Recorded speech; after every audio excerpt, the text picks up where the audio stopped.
underline. Omong dikit tapi nyelekit. Bersama Om Bob. Temukan di channel YouTube Om Bob Indonesia.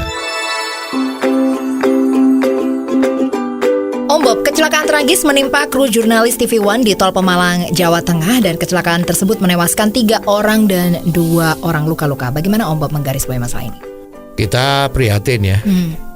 Itu tugas dari jurnalis itu kan ya, begitu ada kejadian kan harus berangkat. Betul. Nah ini 5 orang naik mobil kecil ya.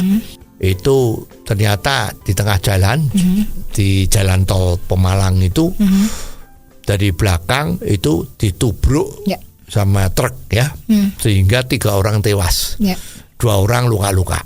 Mudah-mudahan cepat sembuh deh ya. Kita ikut berduka cita atas yang tewas tadi itu. Ya, setelah diinvestigasi itu ternyata ini opinion publik, jadi orang umum itu sudah terbentuk semacam persepsi bahwa ini yang salah adalah truknya, karena dia jalan di pinggir, pelan-pelan atau berhenti ya, itu kemudian ada truk yang nabrak dari belakang, dan ini dari sebelah kiri.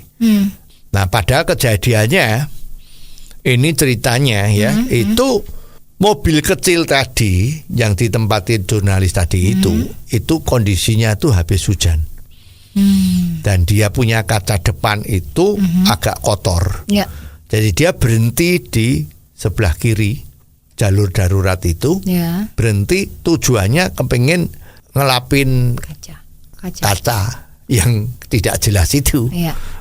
Lah kebetulan saat itu ada truk pengangkut barang logistik itu yang juga ramai-ramai ikut dari sebelah kiri. Lah nggak taunya kok ada mobil berhenti di situ. Lah terjadilah kecelakaan yang tragis tadi. Nah ini sekarang pertanyaannya, yang salah siapa? Betul. Ya, kalau kondisinya itu lagi hujan, kan memang semua harus pelan-pelan. Jadi yang disalahkan nggak bisa hanya truk besarnya tadi itu. Yang kecil tadi itu kalau memang kacanya itu kotor, blabur atau karena kena air itu mau dibersihin dulu, kan berarti mobil ini gara-gara ke sebelah kiri parkir berhenti, dianggap ini darurat. Padahal salahnya dia kan wipernya. Wipernya kenapa nggak dicek? Ya, atau alasan-alasan yang seperti itu. Kenapa kok you berhenti di samping? Jalan tol itu kan bahaya sekali. Betul.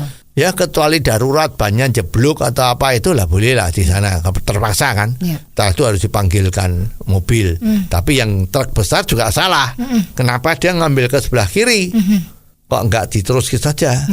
Jadi hal ini harusnya menjadikan kita mawas diri, menjadi cermin bahwa pengguna jalan tol di Indonesia itu sebetulnya dia kurang memahami apa yang boleh dan apa yang tidak boleh dilakukan di sepanjang jalan tol. Ya, jadi bisa seperti ini. Satu, tidak boleh ngantuk gitu kan. Maka supir tuh harus sebelum berangkat harus dalam kondisi yang fit, nggak boleh ngantuk. Terus kan ada aturan nih ya. Setelah melalui jalan tol kurang lebih 2 jam atau 2,5 jam. Itu kalau di Eropa 2 jam ya, itu harus berhenti 15 menit. Itulah sebabnya maka jarak rest area antara 1 dan 2 rest area itu jaraknya kan 2 jam perjalanan. You harus berhenti, turun dari mobil.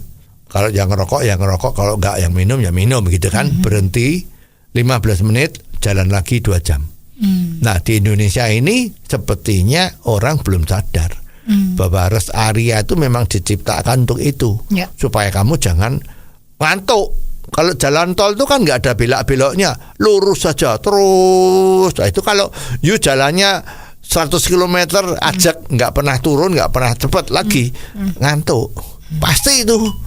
Ya penumpangnya aja ngantuk, supirnya juga bisa ngantuk karena udah lancar terus saja. Apalagi kalau punya automatic speed control di setel 100 ya dia 100 terus, nggak bisa lebih dari 100. Ya lah ini harus istirahat. Lah ini dia kurang paham.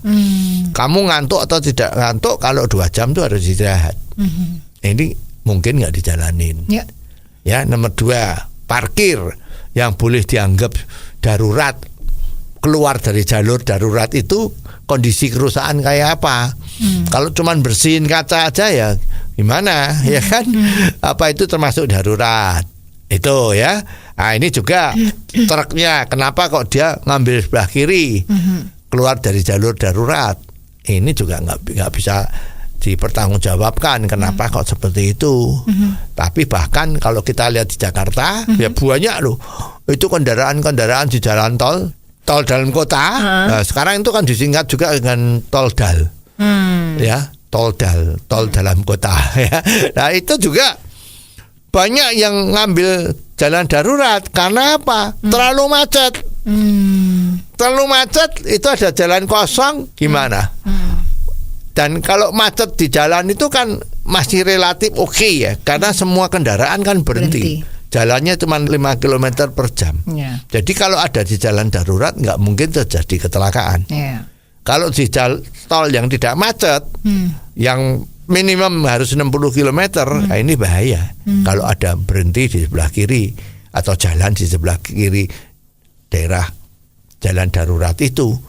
Lah jadi memang ini harus betul-betul semua paham aturan jalan tol itu bagaimana. Kalau kita lihat apa yang terjadi selama ini, kalau terjadi kecelakaan itu hampir 90% yang disalahkan itu drivernya ngantuk. Jalannya oleng atau apa itu. Tapi sebetulnya apa betul yang salah? Semuanya drivernya ngantuk. Bagaimana kalau jalan tol yang tidak ada lampu penerangannya, ya masih gelap gitu, namanya jalan tol. Ya. Bagaimana kalau jalannya itu nggak rata tapi bergelombang-gelombang, itu gimana? Ya, jadi seharusnya kecelakaan ini menjadi bahan renungan dari pemerintah, ya. Mau Departemen PU atau yang mengelola jalan tol itu harus memberi pendidikan kepada driver. Apalagi kalau sekarang cari SIM itu gampang ya. Asal datang formalitas, SIM-nya keluar. Nah, harusnya itu memang dilakukan ujian. Kamu nggak boleh seperti ini, nggak boleh seperti ini. Kalau ada di pertigaan ya kamu berhenti, nggak boleh langsung belok, nggak boleh langsung nyerbang. Di sini malah kalau lalu lintasnya merah malah diterobos. Ya, jadi ini pendidikan lalu lintas juga perlu diperhatiin. Dan jangan mudah memberi SIM kalau memang dia belum ngerti. Nah, ini kan membuat kecelakaan orang.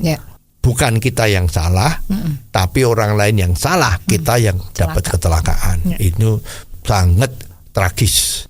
Oh, jadi begitu ya Om Bob. Jelas deh sekarang. Terima kasih Om Bob untuk waktunya. Sampai ketemu lagi di waktu yang akan datang. Underline. Omong dikit tapi nyelekit. Bersama Om Bob. Jika Anda suka dengan channel ini, jangan lupa subscribe, like, dan komen.